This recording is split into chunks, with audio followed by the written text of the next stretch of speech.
Church झालं. संध्याकाळी मला फक्त पोखर्डीमध्येच आपलं पुनरुत्थान आपल्याला लोकात जाऊन जाहीर करायचं होतं. आणि मला ते ब्रदर लोणीहून आलेत. प्लीज या ब्रदर. यांची या वाचनातच आपण साक्ष ऐकणार आहोत की परमेश्वर काय कार्य करतो. थोडक्यात मी माझं हे सांगतो की संडेचा दिवस होता. मागच्या संडेला इथं सगळं काम अरेंजमेंट झाली आणि या ब्रदरनी मला फोन केला होता आणि फेसबुकद्वारे यूट्यूब माध्यमाने आम्ही कनेक्ट झालो. हे लोणीला राहिला आहेत, पण धन्यवाद जे लोक यूट्यूबनी मेसेज फॉरवर्ड करतात. प्रभू तुम्हाला ब्लेस करो. आणि भावांशी संपर्क झाला. हे प्रभू खूप स्ट्रॉंग आहेत, वाचनाचे भुकेले आहेत आणि प्रभू त्यांना ब्लेस करतो. आणि आमचा असा कॉन्टॅक्ट व्हायचा आधीमधून वाचनाला घेऊन आम्ही बोलायचो. आणि प्रसंग असा आला का त्यांच्या बहिणीचा मुलगा हा आजारी म्हणजे एक त्याला अटॅक आला एक प्रकारचा. आणि त्या स्थिती मला माहीत नव्हती, पण असं कळलं का त्यांचा तो जवळचा बहिणीचा मुलगा हा मॅक्स केअरमध्ये ॲडमिट आहे. आणि प्लीज मी येतोय तर तुम्ही पण या आणि त्या भावासाठी आपण प्रार्थना करू. आणि म्हणून इथून आम्ही 3:30-4च्या दरम्यान इथून गेलो आणि 4-4:30च्या स्थितीत आम्ही पोहोचलो. त्या भावासाठी आम्ही प्रार्थना केली. स्थिती अशी होती की तो भाऊ व्हेंटिलेटरवर होता. कारण सिस्टरने असं सांगितलं का त्याला बीपीच्या गोळ्या होत्या, अजून त्याला इकोस्प्रिंगची बी नावाची गोळी होती. आणि त्यांनी निग्लेक्ट केलं प्रभूला, पण तो प्रभूचं नाव पोहोचलं होतं या कुटुंबाद्वारे. पण त्यांनी प्रभूला मनावर घेतलं नव्हतं. चेष्टा मस्करी व्हायची, देवाला एवढं सिरियसली घेत नव्हते ते लोक. पण हे भाऊ यांचं काम करत होते. परंतु त्या स्थितीमध्ये तो दारू पण प्यायचा, गोळ्या बंद केल्या आणि त्यांच्या घरासमोरच, त्यांच्या बहिणीच्या घरासमोरच तो पडला. आणि त्या स्थितीमधून त्यांनी त्याला उचललं आणि कुठं आणलं, नगरमध्ये आणलं. त्या टायमाला स्थिती भयानक होती. पण हा परिवार त्यांना सांगत होता कोणाचा अनुभव घेऊन पहा. ऑलरेडी इश्यू सांगितला होता, पण काही त्यांनी मनावर नव्हतं घेतलं. पण आता सगळीकडून हात टेकले होते. आता एकच ठिकाणी गॅरंटी, कुठं, आणि प्रभूंनी कार्य केलं. Praise the Lord. व्हेंटीवर ते होते, ब्रेनमध्ये ब्लिडिंग झाली होती, शुद्धीवर ते पूर्णपणे नव्हते. आम्ही जास्त त्या ठिकाणी गेलो प्रार्थनेसाठी. देवानीचं माहिती कार्य आम्ही पाहिलं. ब्रदर शेअर करतील आता थोडक्यात ती टेस्टिमनी, मग मी कंटिन्यू करेल. Praise the Lord. आम्ही फेसबुकच्या माध्यमातून एकत्र आलो. देवाला धन्यवाद वाचतो. 2020मध्ये आलो. जे काही होतं देवाच्या गौरवासाठी होतं. हालेलुया. आणि त्यानंतर आम्ही जवळजवळ 5 वर्ष झाले. 5 वर्षामध्ये फक्त आम्ही फोनवर नाही बोललो गेलो, मेसेज डेली मला शेअर करतात ते. आणि देवाची कृपा ही मागच्या संडेला तुम्ही आता ऐकलंच असेल का त्यांनी जे सांगितलं ते तुम्ही सगळ्यांनी ऐकलं. हालेलुया. जिवंत देवाच्या नावाला धन्यवाद असो. हालेलुया. शब्द कमी आहेत. हालेलुया. माझ्या जीवनामधले बिगेस्ट टेस्ट म्हणजे एकदा 2000 देऊन देवाला धन्यवाद. हालेलुया. माझ्या जीवनातली सगळ्यात मोठी साक्ष आहे. ज्यावेळेस कंडिशन अशी होती पेशंटची, साधारणतः एक 10 ते 12 दिवसापूर्वी अचानक माझी मिसेस PMT स्टाफ आहे आणि आम्हाला कळलं की पेशंटला PMTमध्ये आणलं होतं, ज्या ठिकाणी हे काम करतात. पण अचानक सडनली तिथं त्या सर्व्हिस अवेलेबल नव्हत्या. त्यांना इमिजिएटली शिफ्ट केलं. शिफ्ट केल्यानंतर आम्ही त्या ठिकाणी आलो. आल्यानंतर क्रिटिकल इतकी कंडिशन अशी होती की विश्वास बसणार नाही, कारण आपण देवांचे जिवंत लोक आहोत. हालेलुया. विश्वास ठेवणारे परमेश्वर. इब्रिकरास पत्रे 11 आणि 6 वचन ठेवते, न दिसल्याविषयी गोष्टीविषयी तुम्ही भरोसा ठेवा. हालेलुया. तो विश्वास घेऊन ज्यावेळेस आम्ही ते पेशंटची कंडिशन पाहिली, माझी बहीण पण आहे त्या ठिकाणी, आज तिथं बसलेली आहे. आणि आज डिक्लेअर करतो की म्हणजे जगिकदृष्ट्या जर पाहिलं गेलं डॉक्टरने तर कंडिशन एवढी बॅड होती पास्टर की गॅरंटी नव्हती. आणि आम्ही त्या सिच्युएशनमध्ये पाहिलं आणि मी आणि माझे मिसेस खाली उतरलो. आणि मी गाडीमध्ये बसल्यानंतर माझी मेडिकलची फील्डची असल्यामुळे तिने मला समजून सांगितल्या गोष्टी, पण माझ्याकडे जिवंत देव होता. हालेलुया.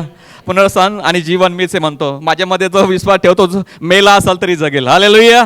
हालेलुया. हा विश्वास घेऊन मी निघलो आणि म्हटलं जिवंत देव कार्य केल्याशिवाय राहणार नाही. हालेलुया. घरी गेलो, प्रार्थना केली. मी पास्टरना फोन केलेला आणि फोन केल्यानंतर त्यांना रिक्वेस्ट टाकली आणि सगळं जो डिटेल आता पास्टर बोलले सेम त्यांना कंडिशन सांगितली का पेशंट असा होता, पेशंटची हिस्ट्री अशी होती, डॉक्टर सांगितलेले आहेत. शेवटी डॉक्टरनी सांगितलं जे ट्रीटमेंट झालं तर ठीक, शेवटी तुमची पण कार्य करून. पास्टर त्यांचा शेड्यूल इतकं बिझी असताना आले आणि पास्टरनी स्वतः त्या बेडवर असताना पेशंटची एक कंडिशन पाहिली आणि त्यानंतर पूर्ण जाऊन पेशंटजवळ देवाचं वचन बोलले. हालेलुया. आम्ही 3 पास्टर, माझे मिसेस आणि आम्ही आतमध्ये गेलो आणि त्याच्यानंतर आम्ही ज्यावेळेस प्रार्थना केली पास्टरनी, त्याच क्षणी पहिलं मी माझ्या डोळ्यांनी पाहिलं का पेशंट त्याच क्षणी खटकन डोळे उघडले. Hallelujah. Hallelujah. Hallelujah. Hallelujah. Oh glory glory. Thank you master. येशूच्या नावाला धन्यवाद असो. त्या दिवसानंतर 2-3 दिवसानंतर बहीण आहे थोडेस उभा राहशील का थोडं सगळ्यांना बघू दे एकदा उभा. आमचा रात्रंदिवस फोन चालायचा आणि आज त्यांच्या डोळ्यांनी पाहिलं ज्यावेळेस मी त्यांना फोन केला दुसऱ्या दिवशी प्रार्थना पास्टरने केली संडेची आणि सोमवारी ते म्हणले पेशंट पाय उचलत नव्हता पेशंटचा पाय उचलायला लागला. हालेलुया. पेशंट रिस्पॉन्स देत नव्हतं पेशंट रिस्पॉन्स द्यायला लागला. हालेलुया. हालेलुया. पेशंटचा हात उचलत नव्हता पेशंट हात उचलायला लागला. Yes. पेशंट माणसं ओळखत नव्हता पेशंट माणसं ओळखायला लागला. हालेलुया. हालेलुया. हे सर्व गौरव जे असं ते जिवंत देवाला असो करणारे आम्ही माध्यम आहोत पण परमेश्वर म्हणतो खरंच म्हणतो का पुनरुत्थानाने मी जीवन मीच आहे मीच जीवनाची भाकर आहे. हालेलुया. आणि मीच उत्तम मेंढपाळ आहे. आणि 10व्या वचनामध्ये म्हणतो योहानाच्या आणि 10व्या वचनामध्ये मी उत्तम मेंढपाळ आहे. आणि उत्तम मेंढपाळ कसं आहे आपल्या मेंढरासाठी काय करतो प्राण देतो. आणि खरंच जिवंत देवाला धन्यवाद असो.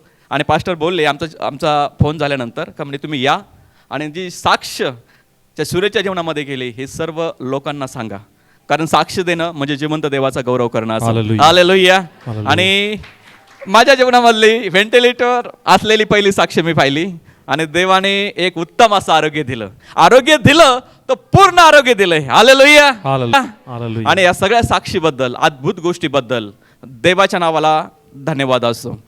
या सगळ्या साक्षीबद्दल पुन्हा एकदा देवाच्या नावाला आम्ही धन्यवाद देतो. आणि पास्टरनी आम्हाला ही साक्ष सांगण्यासाठी एक संधी दिली म्हणून जिवंत देवाच्या नावाला आम्ही धन्यवाद देतो. हालेलुया. थँक्यू. चर्च हॉस्पिटलमध्ये जसं आम्ही तिथं पोहोचलो त्या आईशी आम्ही बोलत होतो तर त्यांना प्रेयरला वर जाण्यापूर्वी खाली तिथं आम्ही जाहीर केलं का मरण देवाकडून नाही आहे जीवन आहे. आणि परमेश्वर जीवन देणार आहे. Yes. Praise the Lord. Hallelujah. परमेश्वराद्वारे आम्हाला काय आहे जीवन आहे. जीवन आहे. आणि म्हणून प्रार्थना करण्यापूर्वी त्यांच्या कुटुंबावर आम्ही हेच जाहीर केलं का मरणाची नांगी कुणी ठेचली येशूने परमेश्वराने ठेचली आणि म्हणून मरण देवाकडून नाही देव जीवन देणार आहे. येस. ते वचन जाहीर केलं आम्ही वर गेलो आणि खरोखर तो एक्सपिरियन्स माझ्यासाठी खूप सुंदर होता. जो प्रेयर होत होती ना त्या टायमाला आतापर्यंत आम्ही भरपूर प्रार्थनेला गेलो पण मी तर इन्स्टंट काम पाहिलं कसं लगेचच एका क्षणात त्यांनी ते काय उघडले ते डोळे उघडले कारण तो भाऊ व्हेंटिलेटरवर होता आणि व्हेंटिलेटरवर असताना ना नॉर्मल श्वास नाही घेत असं खूप असं वर खाली या मुवमेंटला होतं. आमची प्रार्थना आम्ही तिघं सहमत होऊन प्रे करत होतो आणि जशी ती प्रेयर होत होती ना त्यांनी अशी इमिजिएट अशी डोळे उघडले येस.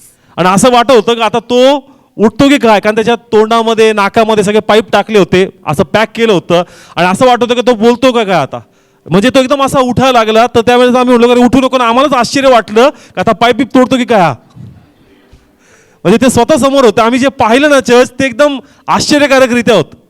म्हणजे एक टाइम तो असा झोपलाय प्रार्थना सुरू आणि इन्स्टंट तो असा एकदम डोळे उघडले त्याने आणि असा जवळ यायला पाहत होता. मी म्हटलं बोलायचा प्रयत्न नको करू मनात नाव घे येशूच. Yes. Praise the Lord. Hallelujah. Yes ते समोर आहेत कारण जे त्याचे रिॲक्शन होतं असं वाटतं पायपी काय करायला आता तोडून टाकल पण म्हटलं मनात काय घे तू नाव घे. आणि नाव घे. खरोखर देव महान आहे. आणि त्यांचा या वीकमध्येच फोन आला की देवाने कार्य केलं आणि शरीराची अवयवाची हालचाल सुरू झाली Yes. आणि त्यांना आता थेरपी देऊन त्यांच्यात अजून त्यांना उभारी येत आहे. म्हणजे मी पाहिलं की एक वीक कसा होता आणि हा वीक कसा आहे. Yes. Hallelujah. Praise the Lord. Hallelujah. मागचा संडे आणि हा संडे एकाच वीक मध्ये देवाचं अद्भुत कार्य पाहिलं. Praise the Lord. हालेलुया. देवाचं तुम्ही जे वचन बोलाल देवाचं वचन कार्य केल्याशिवाय परत येणार नाही. Yes. Amen. Praise the Lord.